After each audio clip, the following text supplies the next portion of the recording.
Hello, it's Scott McArthur here, and welcome to Artifact Live, where we try to unpick the art and science of storytelling. Well, it's great to be back, and it's week 19 of this little journey that we've been on together for the last few months. And I've got a great gig lined up for you tonight. I'm really excited about it. And there's some differences tonight again that I hope you really enjoy. Now, what I'm going to do tonight, as always, I'm going to start with a little bridge between where we ended last week and what we're going to do this week. And if you remember last week, we had the amazing Dr. Linda Shaw with us, and she was kind enough to help us explore the human brain in terms of storytelling. And one of the things that she said to us that we really have to do is to think about, when we're telling a story, is to think about the senses. So this week, we're going to be looking at one of those senses, and that sense is going to be sound. Now, I've got an amazing guest for you tonight. He's one of the top guys in his field, and I'm really looking forward to talking to him about it. And I've had a chat with him already, and it really is going to be interesting. But I want to give you just a little feel for where I'm coming from with this. Now, I'm not an expert by any means, but I want to just tell you some of the things that I'm interested in terms of sound. Now, as most of you know, I've been producing video now for the best part of 8 months, and I spent probably the first month fiddling and worrying about video. And I quickly realized that the video was, whilst it was important, there were other things that were more important. One was the story that I was telling, and the other one was the sound. Now, I then spoke to my guest, and his name is QJ, and I spoke to QJ about it, and he gave me some cracking advice. And ever since that point, I've been trying my best to up my quality of my sound all the time. So that's been it's only been 6 months even that I've been thinking about sound. Sorry, QJ, but I've been trying my best on sound. And one or two of the things in my life that I want to share with you because I really do like sound, and I'm not necessarily talking about music, although I suspect QJ and I might get onto a little bit of music tonight, but I also just like sound generally. And I think we often forget the power of sound. And I've got a couple of clips here that I'd like to show you that I really love, and which I think can really help you understand where I'm coming from. So let me just check the chat's working okay, folks. How are we doing?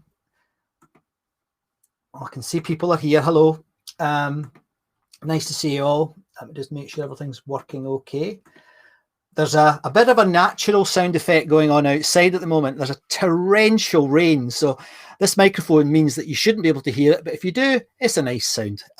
So here is one of my favorite sounds. Now, as some of you will know, I did my training as a biologist and then latterly as a psychologist, and I've always retained a deep love for biology and for science generally, as I know you know if you watch the show. And one of my favorite sounds comes from the original composers of music, and that is bird sound. And I adore it. And I've been going around the world speaking now for the best part of 10 years. And I get up in the morning, and this is a wee bit sad, maybe I shouldn't be telling you this, but I get up in the morning and I record the morning chorus. And I love it. And this recording is a recording that I've used for another purpose in the last couple of years.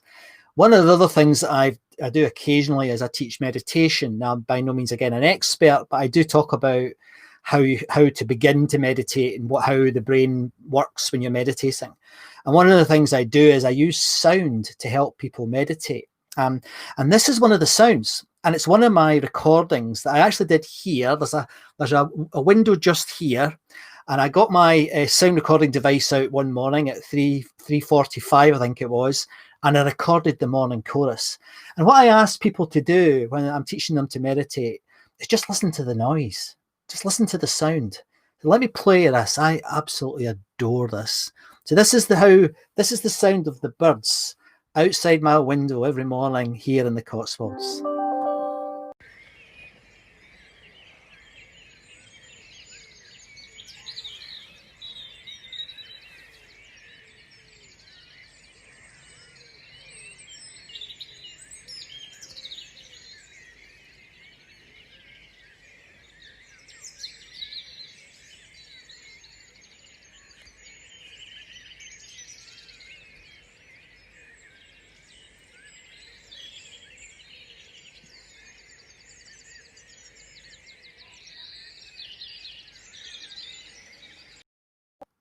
How amazing is that? Now, if I was teaching you meditation, what I would say is confess if your mind wandered when you were listening to those beautiful sounds. Now, that was only 30 seconds. So normally people can just about hold on to the noise for 30 seconds. But if your mind wandered and then it came back, that's meditation. So that's how I teach meditation, and it's beautiful. But I've got recordings from Hawaii, I've got recordings from Australia, I've got recordings from Switzerland, I've even got recordings from Hull. So it's something that I really love, and I love collecting the bird song. Now, there are some people who are experts in this field, and they are oftentimes either musicians or in some cases they do what's called field recordings. And in that space, there's an interesting area that I don't think is really touched in the storytelling area as much as it should be, except in film. Now, in film, you'll know that there are some films who, they really use sound beautifully. And again, I'd like to introduce you to one of those. Now, this again is only a minute long, but this is a recording of one of the best sound engineers in the world, talking about how he made the noise of a velociraptor and of a T-Rex in the classic Jurassic Park films. This is fantastic. I love this. And it took me back right away to the first time I saw the very first film. Absolutely extraordinary. The base genome is a T-Rex. The rest is classified. Colin, just so excited to find this new mutant thing. He definitely wanted it to be not right in the head. And this thing is bigger than the T-Rex. And so it was this amalgam of high squealy sounds combined with the weight and the body of this Rexy mutant. So I needed both ends. So I have a handful of animals that I found that I was really inspired by.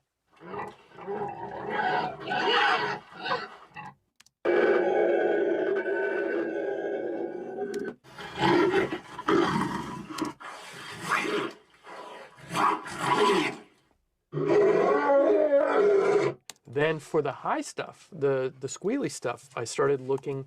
I definitely used some dolphin because there's dolphin in raptor. But I looked for other animals that were squealy and a bit off.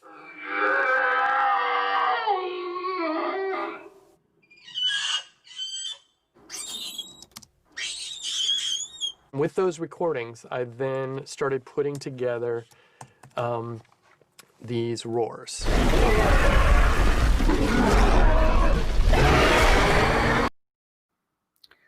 Now, I remember first time I heard those sounds, I was sat in a theatre, I think it was back in 1993 when they first released the first film, and I thought it was incredible. And then just recently I saw the latest addition to the Blade Runner series, the newer one, and I saw that in Piccadilly Circus, and my God, the sound was incredible. And the people that make these sounds include my guest. And we're not going to go into the technical side so much this week. We're going to tell some stories round about it. But nevertheless, we're going to talk about what's called a Foley artist. And these are the people, like the guy here, but the guy who made the Jurassic Park soundscapes is a guy called Al Nelson. And what he does is he creates noises using not the actual natural noise. Now, I think that art is reducing because sound banks are available to everybody now, and I'm going to play you some of that later on before we finish. But this is an art, and this is something I really think that when we're telling stories, many people miss out on this. So I'm looking forward to hearing from QJ. I'm going to switch you on, QJ. Any questions, guys, get them in the comments. Hi there, Doug. Thanks very much for saying hello. That's nice of you. That's always good because I know you're listening if someone says hello to me. So without further ado, can I introduce my guest, QJ? Hi, QJ. Hi. How you doing? Yeah, good. Thanks for having me on, Scott. Really looking forward to this. Yeah, hope to share some interesting stuff about sound. I think the biggest problem, QJ, will be making it last for just 40 minutes because it's such a big field. So would you mind giving the audience a little introduction to who you are and what you actually do, please? Yeah, sure. I mean, now what I do is I manage speakers and help them with their careers, because alongside music, which is what I was brought up on and sang in the choir in Canterbury Cathedral, and then went into a rock band and into the music business. I then did voiceovers for radio, recorded voiceovers, was a producer. So all of that is really going to be part of tonight, if that makes sense. It does. No, it does. And when you say you were in the music business, what did you do in the music business? You were a singer, first of all, a chorister, but then you went into rock and roll, didn't you? Yeah, absolutely. I got to my teenage years and rebelled against everything classical and church music-y, like you do, because I've kind of had enough of that. So yeah, the first band was definitely a rock band, very much in the mold of Black Sabbath and Led Zeppelin and Deep Purple, all of those that we know and love from the 70s. Yeah, so that's what I did. Completely the opposite from singing, Stanford and Benjamin Britten in the cathedral. But that's kind of, I've become even more eclectic over the years. So now I like just about everything.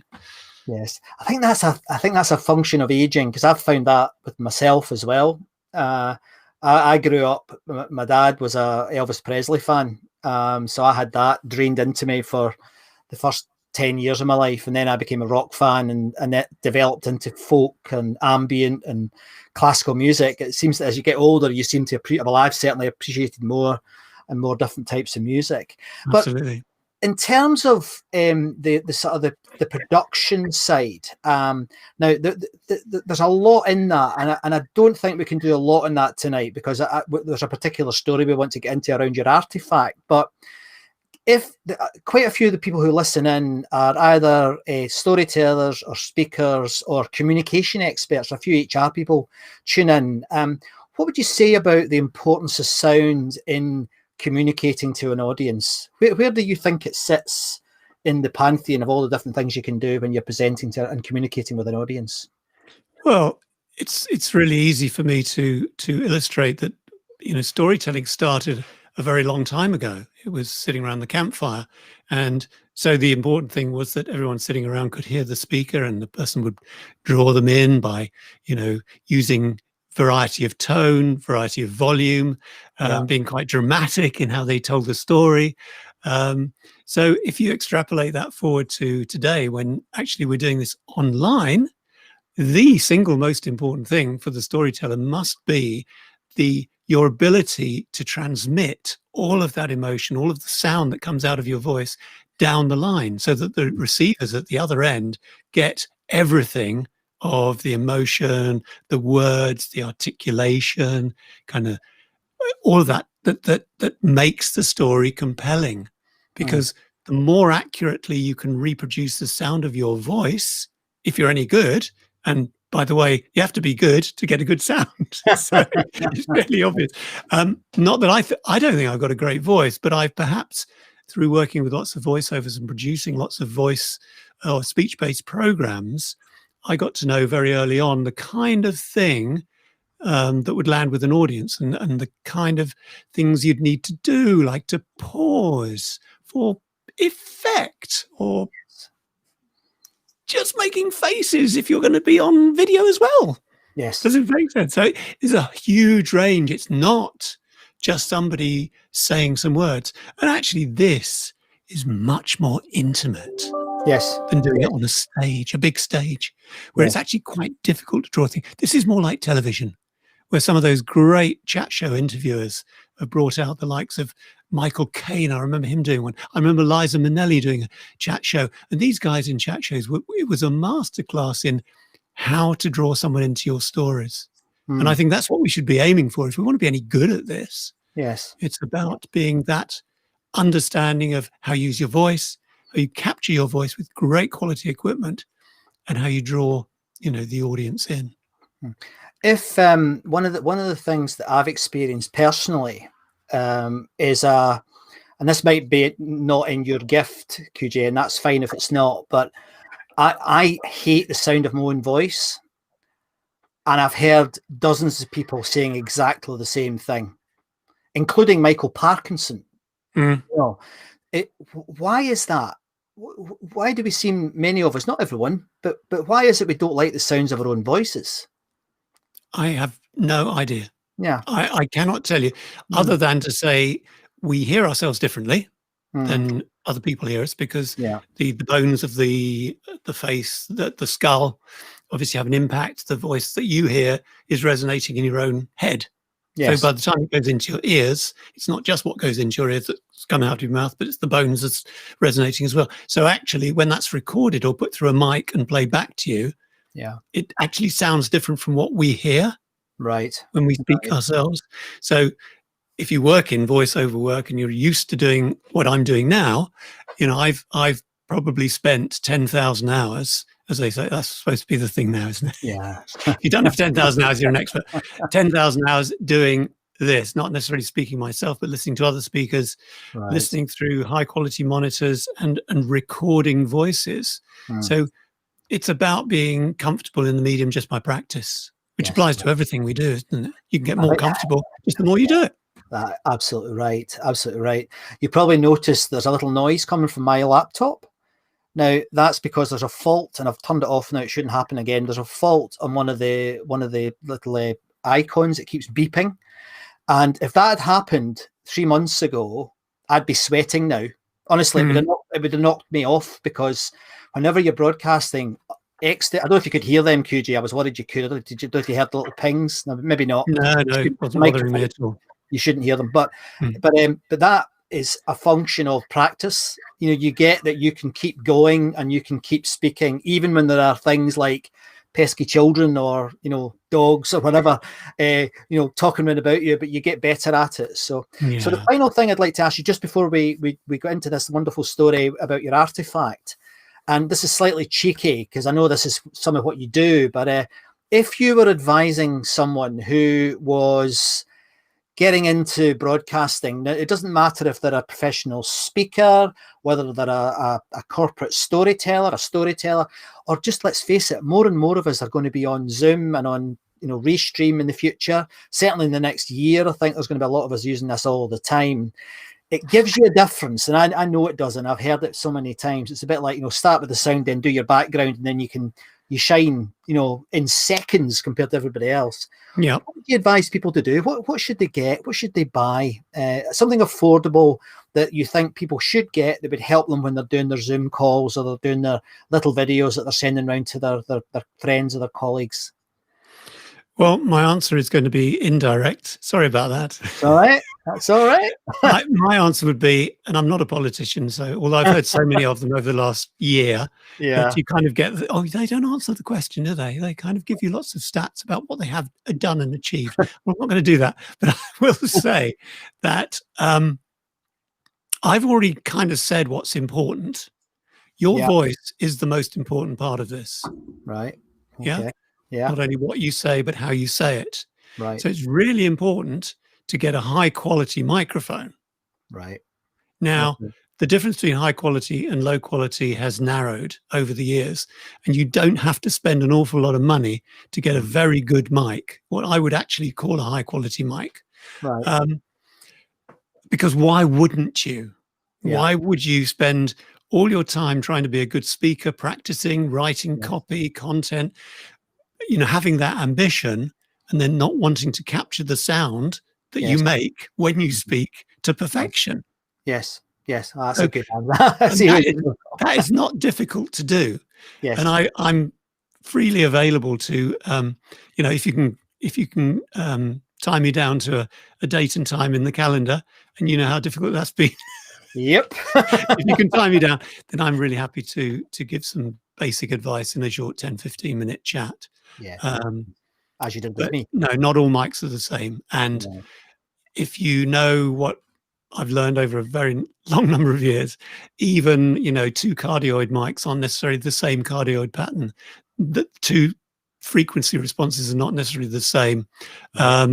Enough said, it's a very complex subject and no one wants to know how it does it. But believe you me, you want to get the right gear, because then it can really enhance how you sound. And I hope that my sound is coming across as a high quality vocal sound. I know my voice is crap, but you can't have that. No, it does sound a great crap voice. It's really good. I had a funny, thank you for that. I had a funny experience with my own voice, because I really did have a problem with it. I probably like the sound of it too much. Some of my friends online here will tell you I quite like hearing my own voice in the pub. But when I started to speak, I didn't like it. And what I did was I recorded myself. I was doing mainly warm-up gigs, in pubs and things. I did a lot of gigs in pubs. So they're quite noisy anyway, quite a rowdy crowd, and I know you know about this. I listened back and I hated it. So I went and got some lessons. I actually got an acting coach, and I spent 3 months with her. And it was really interesting because she taught me how to not have such a broad accent. But by the end of it, she said, I like your accent. I think you should make sure you keep it. So it got to I went right round with her. I can say murder or I can say murder. I can do that. Yeah. But it sounds ridiculous if I say murder. So it's gone round to me now, and I don't use the vernacular now, QJ. I sometimes do for effect. Yes. It's so easy to get a laugh when you're a Scottish person. If you say murder, you get a laugh. It's bizarre, but I don't use it so much. And I think there's certainly something in that about clarity, but that's maybe for another conversation, because I think there's a lot more to, as you say, it's a complex subject. And you lost me when you, was it cardioid, did you say? Yeah. What's that? That's a unidirectional mic. It means it only picks up from the front. Oh, so this is the one I've got. If I go to the side like this, it starts to disappear. And yeah. Right. Okay. And then it comes in there. So the polar, it's called the polar pattern because it's a 360-degree angle, and different mics work in different ways. So and two mics that call themselves unidirectional will not perform in the same way. Right. Okay. It's important to get the right one. Okay, right. So I'll maybe ask you how my sound is later. Don't give me any direct feedback, please. I'm too shy. Right now, I'd like to show your artifact now and to hear the story behind that, if that's okay, PJ, because there's something about this story, guys, that absolutely hits on the head what we've been talking about all the way through this broadcast, probably since the second episode. But I'm not going to tell you what it is. But let me just show. I also think this is a rather beautiful artifact, and it's a photograph. So here it is, folks. So QJ, what are we looking at here? Okay, this is a piece of artwork that was created by my team, very small team of loyal workers who gave this to me on the launch of my very own professional symphony orchestra 20 years ago. And I mean, I was just knocked out. The point was that we'd been working on the launch. And for any of you who's, trying to go into business for the first time, let me tell you, it took 3 years to launch this business, this business that was an orchestra. So sometimes it does take a lot of trials and tribulations, ups and downs to even get a business off the ground. But this was given to me and made by our team of people. And it had been such a long struggle to do everything, the marketing, the auditioning of 200 musicians, the talking to venues, finding out about the business. I actually went back to college to study to become a conductor. I'd got to my grade 8 piano with distinction as a musician at school, but then I'd gone into the music industry and ignored my further education in music. So one of my first decisions on ditching my business, which was very successful, as I say, it was doing speech-based programs for corporates, because I wanted to go back into music. So one of my first decisions was to become a student again. And so I did. I went to the Royal College of Music and the Royal Academy, and also went to Tanglewood in the USA to study conducting, because that's just who I am. If you want to do something properly, you do it properly. If you want to succeed at something, you don't mess about, which is why I'm about how high quality sound. It's not average quality sound, it's high quality sound. Yeah. So that was where this artifact came from. Yeah. So what on earth was the motivation? I mean, what a huge thing to decide to do. I mean, why? I mean, being a conductor is not a... Oh, I'm going to be a concert today? You know, it's quite a big thing. What? It was a huge undertaking. Yeah, I like a challenge. It was clearly. it was never going to be Everest or, you know, rowing across the Atlantic. Yeah. I'm not that into physical challenges, but this was an intellectual challenge, a challenge for my musical abilities, challenge for my leadership, I guess you'd call it. If you're going to stand up in front of, you know, 78 musicians and conduct them, you've got to be able to, as the conductors say, they're not going to follow you. Mm-hmm. And this is a leadership lesson, I believe. They're not there to follow you. They're there to be with you. Very good. Because if they follow you, they'll always be behind the beat. Very good. Do you like that? Beautiful. Oh, I love that. I thought you might. That might be on the highlight reel, you know. Yeah. I mean, I learned that from studying conducting and studying some of the greatest conducting teachers, professors in the world. There was a guy that came over called Musin from Russia, who I was lucky enough to attend 2 or 3 of his master classes. Right. And one of the things I will remember, you all know about waggling a stick in front of an orchestra, you know, and some people do, they waggle it, they go, da, da, da, da, da. And he said, you have to imagine you've got a bowl of soup in front of you. Oh, God. And if your stick goes into the bowl of soup and splashes the soup, that ain't going to work. And I thought, that's brilliant, because it's got to be graceful and musical. If you go, we might do that for a Sousa march, but you're not going to do it for a piece of Beethoven, which is fluid, musical. Anyway. Right. So there's your value for money already, folks. But the next step was, of course, you had to sell this idea, didn't you? Absolutely. How did you do that? How did you do that? So marketing I'd loved marketing. Got heavily involved with the record companies when we were signed and we were releasing records, and often went into the art department. You know, what was the cover going to be like? Yeah. What were they going to do with it, etc. And I had my own recording studio from age 18 as well. So I was going to record shops and music shops to put up posters to get people to come and record in my studio. So always heavily into marketing. So when it came to the orchestra, I knew that the goal was to sell out on our inauguration. So the first gig that we did, which was at the Marlow Theatre in Canterbury, 1,000 seats, I had to sell out. There's no ifs and buts about it. We had to sell every single seat, or I would, you know, give up. Yes. It's the kind of person I am. Can't do it by half measures. You did ask what my motivation was for launching the orchestra in the first place. And it's important that I give this, because people talk about what's your big why. Is your why important in your business? I mean, Simon Sinek and such like have said this. Well, the why was really important. And I was inspired to do it in the first place because the audience for classical music at the time was, well, it still is, unfortunately, dropping off. Yes. And I believe that I could create something that would draw more people to a classical music concert, and especially more young people. Mm-hmm.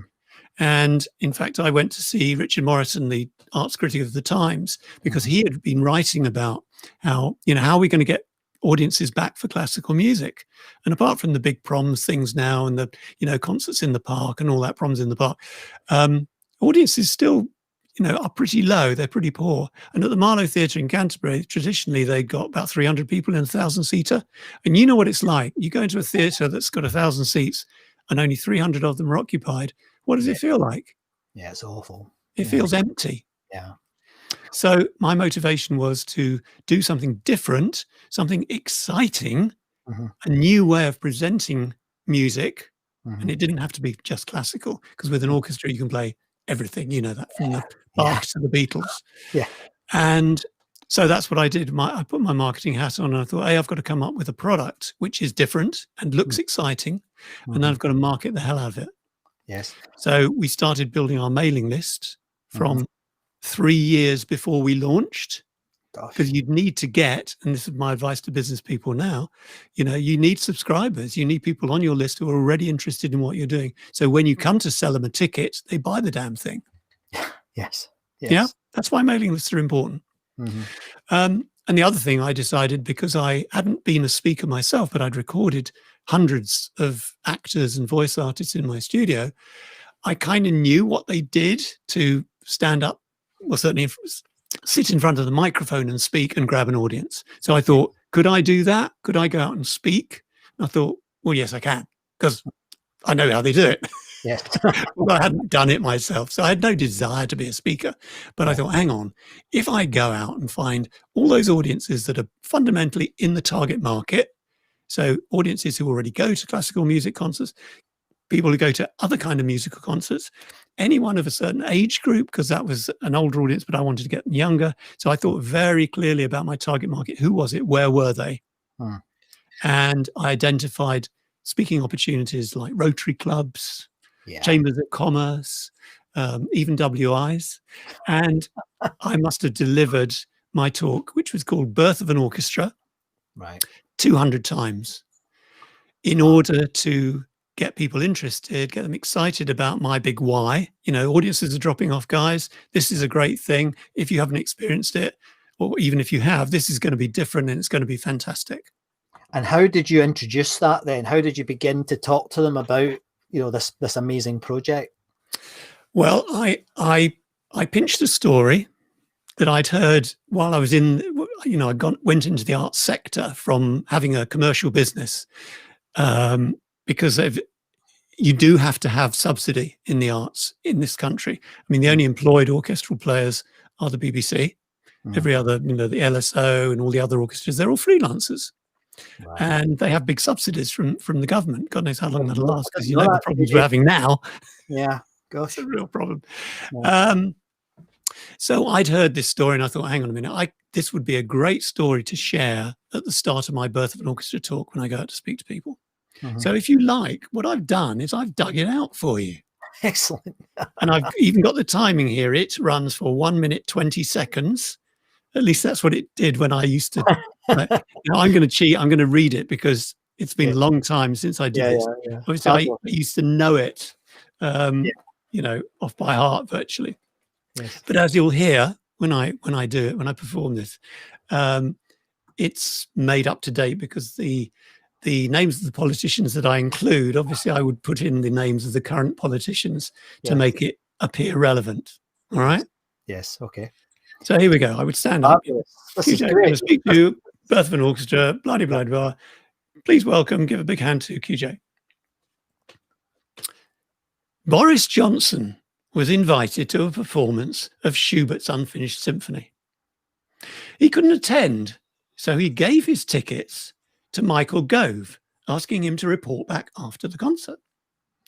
The morning after the performance, Gove gave Johnson the following memo. 1.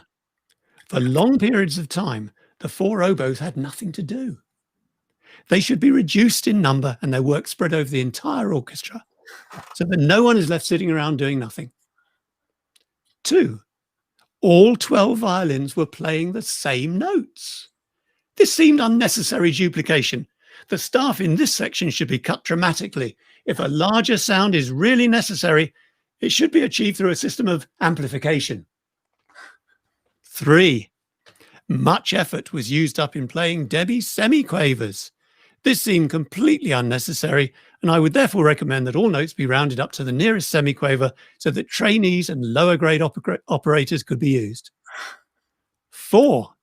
Many violin passages were repeated by the horns.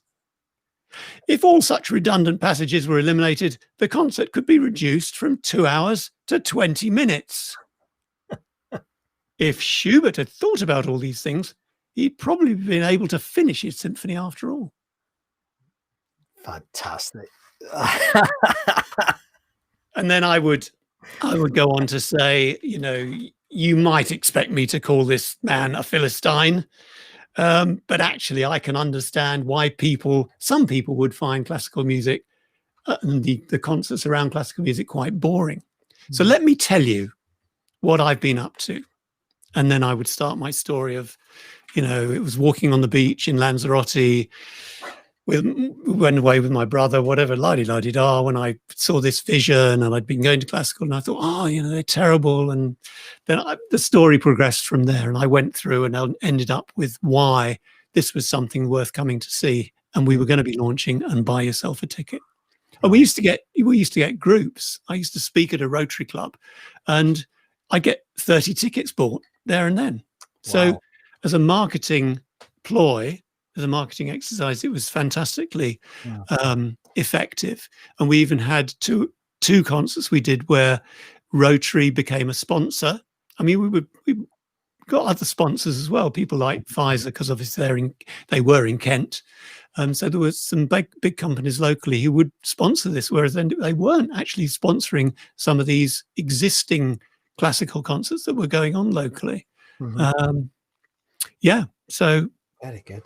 So the story that you told, played a significant part, you believe, in you selling that place out effectively.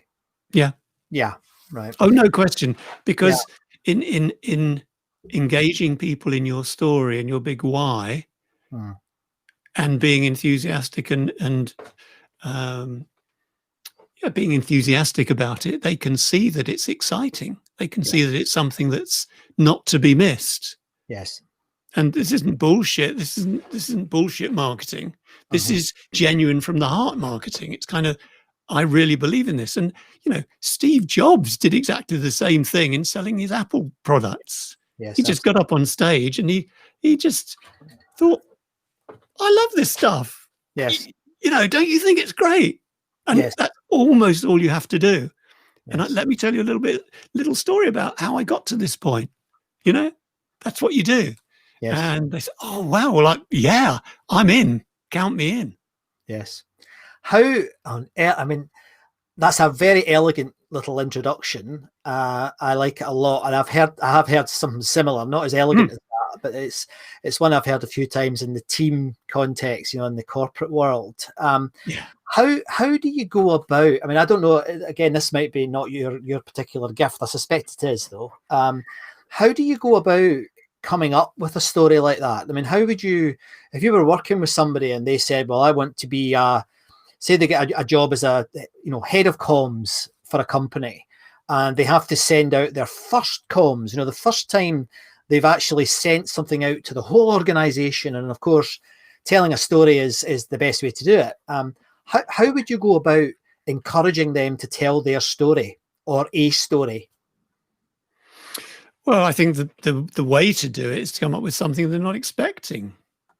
Because if people, they talk about you've got to meet people's expectations. No, you've got to exceed their expectations, not just exceed them, but maybe jolt them a bit. Yes. So giving a surprise, it may need to be a shock, but I mean, it's a broad spectrum between being shocking and being interesting, isn't it? Oh yeah. So somewhere along there that you'll know for your audience what level of surprise, shock, terror, whatever it is, excitement you can do. But what you don't want to do is exactly what they're expecting. Yes, right. And I remember probably the best introduction I ever gave to a speech. It happened to be a TEDx talk. And I stood in the middle of the stage, and I'd thought about it for QG. I thought about it for 2 months, and I knew that I wanted to get them, in that first 10 seconds, because even in a TEDx where there's only 18 minutes anyway, but you want to get them caught and hooked in that first few seconds. Oh yeah. And I stood up and I said this. I said, today I'd like to tell you a story about my grandfather's foot. And there was a ripple of noise went through the audience. What the hell is he going to talk about? It got them. I just got them, and it's been one of my most successful talks, because it was actually about a foot deep of letters. It wasn't about his foot at all. It was about how he kept going when he got old and had a bit of a health problem. He wrote letters. Absolutely, yeah, foot deep, and it really worked. But to do that, I mean, I certainly watch. I don't know if I'd like to hear your views on this more than my own, but I certainly watch a lot of videos now differently, because it's a bit like when you do editing for the first time and you're starting to learn the editing process. Suddenly you notice the cuts, you notice them, the cut and pan, or you notice them using B-roll or whatever it is, the language you're using. And it's the same with storytelling. You notice, we had an whole episode way back, I think it was the 4th or 5th episode, where we said, the importance of the first line. And I don't know, has that changed over the decades, do you think, or is it still that the bit that catches people more than anything else? Oh, I'm going to be a politician again. Can't give you a straight answer. No. Context is everything. Right, okay. And because I've been in marketing and studied marketing for many, many years, I think that's probably the main thing that people still get wrong. So by context, I mean, if you've got a YouTube video, the context I would cater for is the person who's never seen you before. So the context would be, I would design it so that it captures the attention of a complete stranger. Right. Another context would be in a group where everyone knows each other, different context. So you wouldn't use the same opening line because you haven't got to do the same job. In marketing, there's plenty of marketing people talk about a bucket. At the top of the bucket is where you capture people. And then as you get them further into the bucket, you're increasing your relationship with them. And so what you deliver to them changes. Does that make sense? Yes, it does. Yes, it does. And so the superficial level is where you're a complete stranger to them, your product. They've never heard of you. They've never heard of your product. At that point, the way you capture them first is something that's dead literal. It's what it does on the tin. It says what it does on the tin. Right. Because they don't even know that you're talking to them. Okay. Yes. So that's why it's really important for you to know your target audience, not just know who they are, but know what they want and what they will pay money for. Fabulous. This is a massive topic. We could spend all day on this, and I do spend all day doing this stuff. So context is really important. So whether you're sending someone an email, posting a video, putting a post on LinkedIn or an advert on Google, they're all different contexts. And you have to think about what is the state of mind of the person seeing this, reading it, hearing it at the point in time, and what relationship do they have with you already, or do they have none at all? And based on that, you make your decisions about what is the content to market at that point. Right. Okay. Does that make sense? It does make sense. And it's difficult to get right. It's tough, yes. Yeah. I think having it, that's such diamond advice, because I think one of the hooks that I've encouraged people to think about on this show is that we understand. I come from a scientific background, so I'm always giving people evidence and trying to get the facts straight and common understanding. But facts only ever tell, stories sell. So the story you just told and how you told that story is one of the best examples I've heard in a long, long time, QJ, of how a story can sell an idea. Because if you'd sit up there and went, my orchestra's full of, high quality musicians, and people would just go, there is no way it would sell. Absolutely. No way. Yeah. And as one of my other guests said, Miha, the violin player, he said, look, everyone in an orchestra is an expert anyway.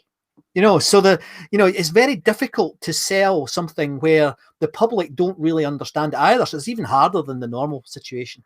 But, the opening line of that story, if I can cut across you, does have a couple of things that we use, things in the model that marketers use. Yeah. The first two words you hear are Boris Johnson.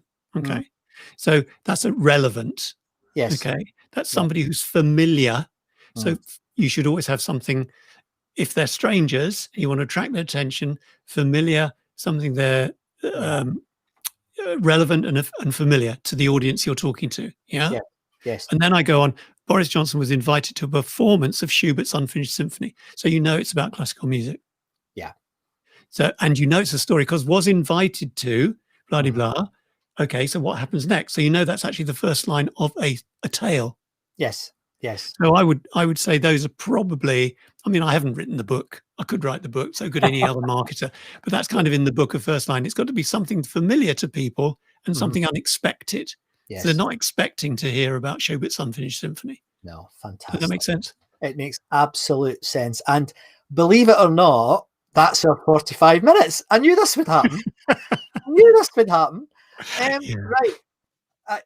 Thank you. I mean, what a fantastic, you've given us at least 4 really good hooks to think about. I love your follow story, being behind the beat. That just never heard it before. Absolutely brilliant. I love it, and I can see you've seen some feedback there from other people like it. So thanks ever so much. It's been terrific listening to you. And as I say to everyone, if you have any questions for QJ, I've actually got QJ's details here. I'll put them on the screen for you. And this is the best place to get you, QJ, I take it, on your website, at that email. Is there anybody else that the people can look for your materials? Are you on YouTube or anything like that? Is that? I mean, this might sound weird, but I'm not actually selling anything. You're not, so right? I've only had that website for about a few months now. I didn't have a website for 4 or 5 years because I work for specific speakers now. That's my job. That's my day job. Yes. That's the business I have. But the high quality sound was inaugurated because of lockdown. I just thought, well, actually, with all this knowledge, I might as well put myself forward to help people out because I know exactly what I'm talking about. Yeah. Pardon the pun. I think that's obvious, and I would love to invite you back to have another conversation, but about the technical side of it. Sure. Because the technical side of it, I think, and I know you know, but I think that a lot of people, when they're communicating, forget the other senses. And what Linda said last week about the senses really hit home with me. And I did a series of events for Marks and Spencer's, and I've done them over the last 10 years. And I did it, but I didn't do it deliberately, because what I used to do was I used to use smell and I used to use sound to influence people in the room. Now I did that. I don't know where it came from. I can't. If I said I did it deliberately, QJ, I'd be telling fibs. I didn't. But I had like a soap there. I've got one of those fancy spa machines, and when the people walked in, there would be the smell of coffee, or there'd be the smell of urine. Believe it or not, you can buy urine oil. It's very odd. And I wouldn't tell them, and I would test them at lunchtime. Did you notice anything when you walked in? And it really does work, and it's the same with sound. So thank you. I'd love to have you back to talk more about it. So on behalf of the audience, I'd just like to say thank you ever so much. And I really do hope that you'll come onto the show once again in the future. That would be an absolute pleasure. Thanks, QJ. Well, thanks for having me. It's been a joy. Thank you. Now, everybody, I think you can tell that I'm smiling. That was a terrific story that QJ told. It really embeds that thing about facts telling, stories sell. One of the best examples I think I've heard. There's a couple of things I want to do just before we finish. One thing is quite practical. This is the last show that's going to be on a Monday evening at 8 o'clock. I'm moving the show to 11:30 on a Tuesday.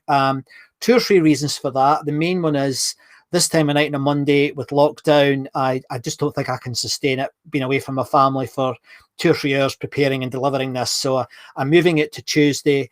And the other thing is my LinkedIn gurus tell me that Tuesday lunchtime is the time to broadcast. So we're all learning about LinkedIn Live. There's still very few of us doing it. So I'm going to move it to there to see if there's a different type of audience. Not that I don't want you guys. Please come with me to LinkedIn on a Tuesday at 11:30. So that's the sort of the technical change that's going to happen.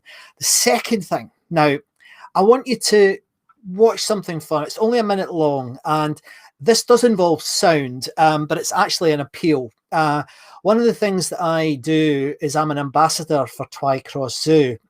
It comes from my background in biology, and then I met the chief executive, Sharon, a couple of years ago after one of my keynotes. And the zoo's in trouble, and we're looking for help, to be honest.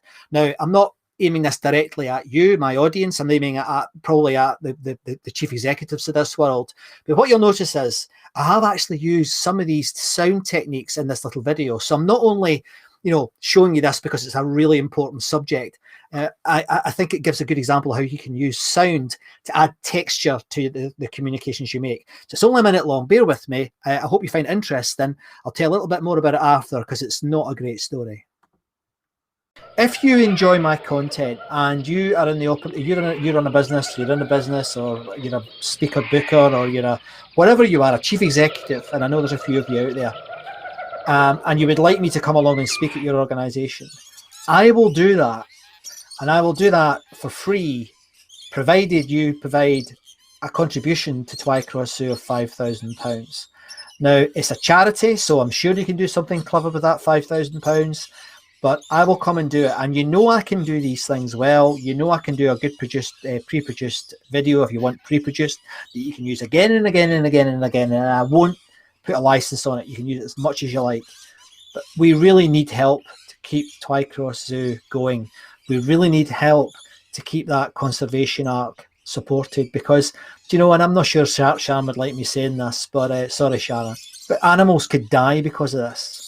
There's, you know, because of COVID, because of public areas not being deemed as safe as they once were, and often rightly, although zoos are outside, and I do wonder sometimes if they're not treated fairly, but nevertheless, we need help. So if you want to help one of the very few special conservation arcs that we have in this country, get in touch with me. I'll come and do a speech for you.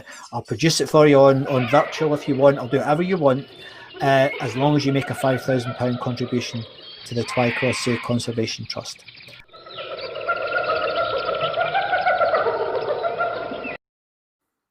Now that is heartfelt, folks. I never thought I'd like zoos. I grew up not liking zoos. But things are so serious now that, particularly the 8 population that we have in Twycross, is safer in our zoo than it is in the wild. So until that changes, we have to have these arcs, and that's not my word. That was Sharon, who's the chief executive. She came up with that idea. I think it's a beautiful idea. So please help, share it if you can. I'd really appreciate it. And if you get in touch with me, I'll certainly send you a copy of it if you wanted it. So that only leaves me to say thank you, and to remind you of something. As you go into this week, remember to look out for stories. I want us all to be archaeologists of our own lives and to look for stories as we go through our lives, because those stories can change the world. Thanks very much to my guest, QJ. Thanks very much for everybody for tuning in, and I'll see you next Tuesday at 11:30 on the usual channels. Thanks very much and good night.